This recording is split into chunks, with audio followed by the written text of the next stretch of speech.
നമ്മുടെ ചിന്തകൾ നമ്മുടെ പ്രവർത്തനത്തെ, നമ്മുടെ ജീവിതത്തെ സ്വാധീനിക്കുന്നുവെന്നും പോസിറ്റീവായ ചിന്തകൾ നമ്മുടെ ജീവിതത്തെ പോസിറ്റീവായും നെഗറ്റീവായ ചിന്തകൾ നമ്മുടെ ജീവിതത്തെ നെഗറ്റീവായും സ്വാധീനിക്കുമെന്നാണ് നമ്മൾ കഴിഞ്ഞ വീഡിയോയിൽ പറഞ്ഞത്. നെഗറ്റീവായി നമ്മളെ സ്വാധീനിക്കുന്ന ചിന്തകളുടെ പല പ്രശ്നങ്ങളും കഴിഞ്ഞ വീഡിയോയിൽ നമ്മൾ ഡിസ്കസ് ചെയ്തു. ഈ വീഡിയോയിലും നമ്മൾ നെഗറ്റീവായ ചിന്തകൾ എങ്ങനെ നമ്മളെ സ്വാധീനിക്കാതിരിക്കണം, എങ്ങനെ പോസിറ്റീവായി എല്ലാ സമയങ്ങളിലും നിൽക്കാൻ കഴിയും എന്നതാണ് നമ്മൾ ഡിസ്കസ് ചെയ്യാൻ ആഗ്രഹിക്കുന്നത്. നമ്മൾ നമ്മളെ തന്നെ ഒന്ന് വിലയിരുത്തി നോക്കുക. എല്ലാ വിഷയത്തിലും നെഗറ്റീവായി ചിന്തിക്കുന്ന ഒരാളാണോ നമ്മൾ? എല്ലാവരും നമ്മളോട് സംസാരിക്കുന്ന ആളുകളെ നമ്മൾ നെഗറ്റീവായി വിലയിരുത്തുന്ന ആളാണോ? നമ്മൾ ചെന്നുപെടുന്ന സാഹചര്യങ്ങളെ നെഗറ്റീവായി വിലയിരുത്തുന്ന ആളാണോ നമ്മളെന്ന് നമ്മളെ തന്നെ ഒന്ന് പരിശോധിക്കുക. അങ്ങനെയുള്ള ഒരാളാണ് നമ്മൾ എങ്കിൽ നാം ചെയ്യേണ്ടത് ആ സംഭവത്തെ, ആ സാഹചര്യത്തെ, ആ വ്യക്തിയെ ആരെങ്കിലും പോസിറ്റീവായി കാണുന്നുണ്ടോ എന്നൊന്ന് നോക്കുക. നമ്മൾ ചില വ്യക്തികളെ നെഗറ്റീവായി കാണുകയും നമ്മളുമായിട്ടുള്ള അവരുടെ ബോണ്ടിനെ, നമ്മളുമായിട്ടുള്ള അവരുടെ പെരുമാറ്റത്തെ നെഗറ്റീവായി കാണുകയും ചെയ്യുന്നുവെങ്കിൽ ആ വ്യക്തിയെ നമുക്ക് ചുറ്റുമുള്ള ആരെങ്കിലും പോസിറ്റീവായി കാണുന്നുണ്ടോ എന്നൊന്ന് പരിശോധിക്കുക. ഒരു സാഹചര്യം സംഭവിച്ചു, നമുക്ക് വളരെ നെഗറ്റീവായിട്ടുള്ള ഒന്നായിട്ട് അത് തോന്നി. അങ്ങനെ നമ്മൾ ടെൻഷൻ അടിച്ച് നിൽക്കുകയാണ് എങ്കിൽ നമ്മൾ പരിശോധിക്കേണ്ടത് ആ സാഹചര്യത്തെ, ആ കൂട്ടത്തിൽ ആരെങ്കിലും പോസിറ്റീവായി കാണുന്നുണ്ടോ എന്നൊന്ന് പരിശോധിക്കുക. എല്ലാ കാര്യത്തിലും, എല്ലാ വ്യക്തികളിലും, എല്ലാ സാഹചര്യങ്ങളിലും, എല്ലാ പ്രശ്നങ്ങളിലും, എല്ലാ പ്രതിസന്ധിയിലും ഒരു നെഗറ്റീവ് സൈഡും ഒരു പോസിറ്റീവ് സൈഡും ഉണ്ടാകും. നമ്മൾ ഈ ഭാഗത്ത് നിന്ന് നോക്കുമ്പോൾ, ഇപ്പുറത്ത് നിന്ന് നോക്കുമ്പോൾ, അല്ലെങ്കിൽ നമ്മൾ നോക്കുന്ന ഭാഗത്ത് അത് നെഗറ്റീവായി തോന്നി എങ്കിൽ പോലും അതിന്റെ മഹാഭൂരിപക്ഷം വരുന്നതും ഒരു പക്ഷേ പോസിറ്റീവായിരിക്കും. നമ്മുടെ കാഴ്ചപ്പാടിന്റെയോ മനസ്സിലാക്കലിന്റെയോ കുറവ് മൂലമായിരിക്കാം ഒരു പക്ഷെ അത് നെഗറ്റീവായി ഫീൽ ചെയ്തത്.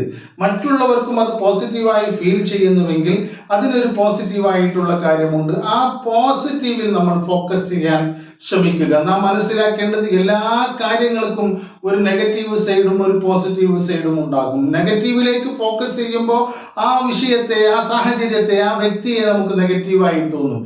അല്ല, നമ്മൾ പോസിറ്റീവിലേക്കാണ് ഫോക്കസ് ചെയ്യുന്നത് എങ്കിൽ ആ സാഹചര്യത്തെയും വ്യക്തിയെയും ആ കാര്യത്തെയും ആ പ്രവർത്തനത്തെയും ഒക്കെ നമുക്ക് പോസിറ്റീവായി വിലയിരുത്താൻ കഴിയും. അപ്പോൾ പരമാവധി നമ്മൾ ഒരു സ്ഥലത്തെത്തുമ്പോൾ, നമ്മളൊരു സാഹചര്യത്തിലെത്തുമ്പോൾ, ഒരു വ്യക്തിയുടെ മുന്നിലെത്തുമ്പോൾ അതിൻ്റെ പോസിറ്റീവായിട്ടുള്ള എന്തെല്ലാം കാര്യങ്ങൾ അവിടെ ഉണ്ട് എന്ന് ആദ്യമേ നമ്മൾ നോട്ട് ചെയ്യുക.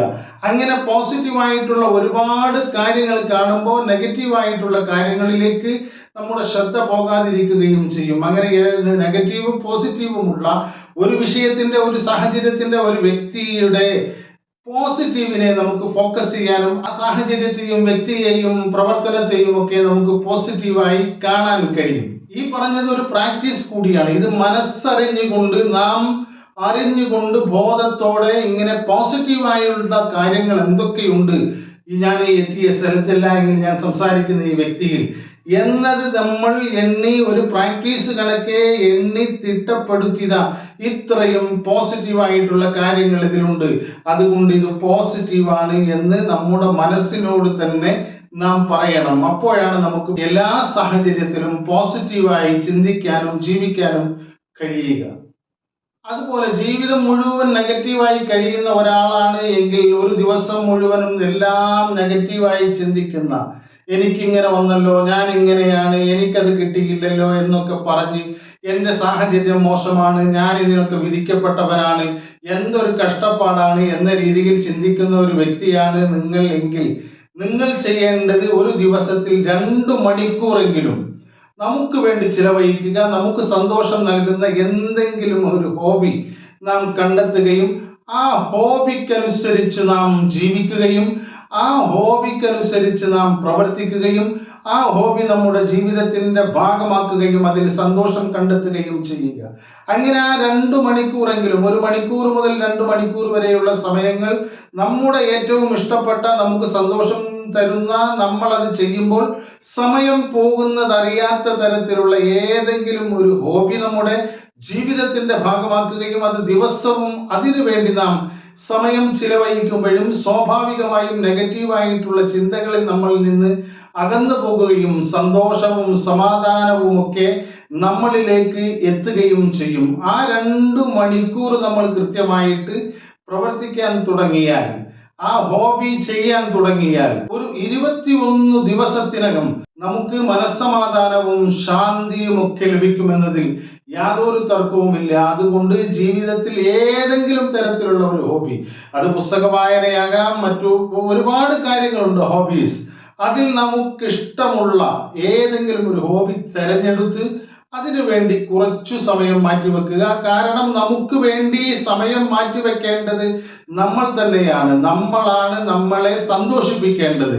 നമ്മളാണ് നമ്മുടെ സമാധാനത്തിന്റെയും നമ്മുടെ ആരോഗ്യത്തിന്റെയും ഒക്കെ ഉത്തരവാദിത്തം നമ്മൾക്ക് തന്നെയാണ്. അതുകൊണ്ട് ആ കുറച്ചു സമയം ഒരു ഹോബി തിരഞ്ഞെടുത്തുകൊണ്ട് അതിൽ മുഴുകിക്കൊണ്ട് നമുക്ക് വേണ്ടി നാം ജീവിക്കുക.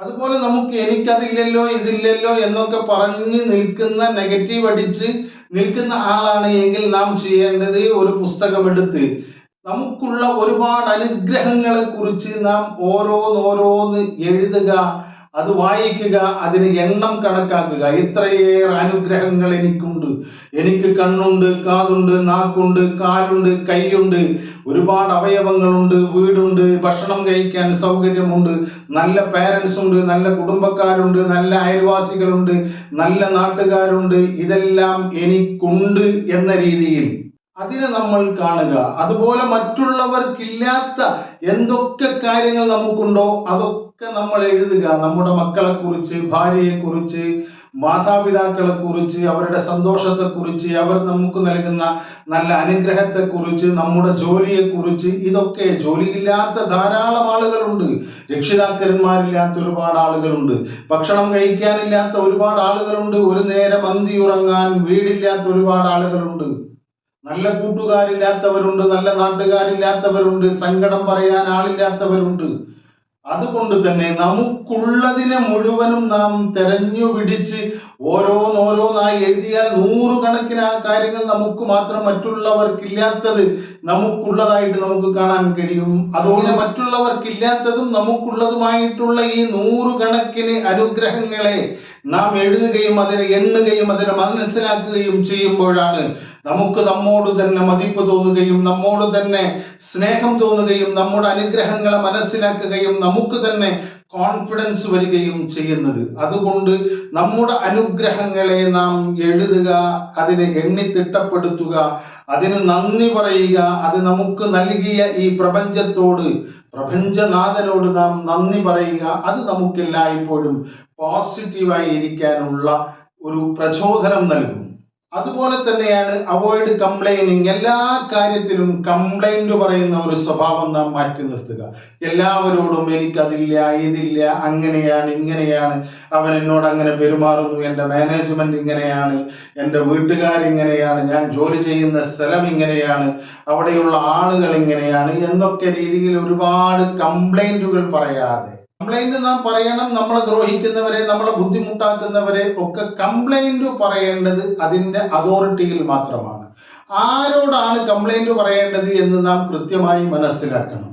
അവിടെ ഒരു പരിഹാരമുണ്ടാകും എന്ന് തോന്നിയാൽ മാത്രമേ നാം കംപ്ലൈന്റ് പറയാവൂ. നാം ഒരാളോട് ഒരു പ്രശ്നത്തെക്കുറിച്ച്, ഒരു സാഹചര്യത്തെക്കുറിച്ച്, ഒരു വ്യക്തിയെക്കുറിച്ച് കംപ്ലൈന്റ് പറയുന്നുവെങ്കിൽ അദ്ദേഹത്തിൽ നിന്ന്, നാം പറയുന്ന ആളിൽ നിന്ന് അതിനൊരു പരിഹാരം ഉണ്ടാകുമെന്ന് വിശ്വാസമുണ്ട് എങ്കിൽ മാത്രമേ നാം കംപ്ലൈന്റ് പറയാവൂ. അല്ലാതെ നമ്മളൊരു സിമ്പതി ലഭിക്കുന്നതിന് വേണ്ടി, നമ്മളോടൊരു സഹതാപം ലഭിക്കുന്നതിന് വേണ്ടി ഒരിക്കലും നാം കംപ്ലൈന്റ് പറയരുത്.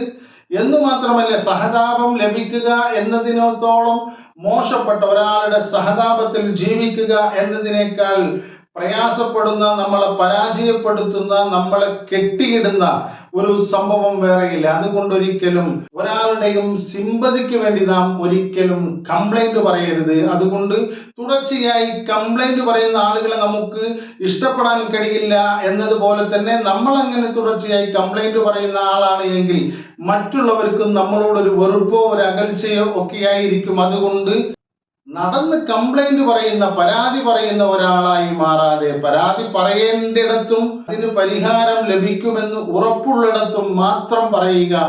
നാം ജീവിതത്തിൽ ഒരിക്കലും കംപ്ലൈന്റ് പറഞ്ഞുകൊണ്ട് നടക്കുന്ന ഒരാളാകാതിരിക്കുക. എങ്കിൽ നമുക്ക് എല്ലാ സമയത്തും ഒരു പോസിറ്റീവായി നിലനിൽക്കാൻ കഴിയും. എന്നതുപോലെ തന്നെ നെഗറ്റീവ് തോട്ട്സിനെ ഒഴിവാക്കിക്കൊണ്ട് എല്ലാ സമയത്തും പോസിറ്റീവായി നിൽക്കാൻ നാം ചെയ്യേണ്ട ഒരു കാര്യം, നമുക്കിഷ്ടമില്ലാത്ത കാര്യങ്ങൾ ചെയ്യാതിരിക്കുക എന്നതാണ്.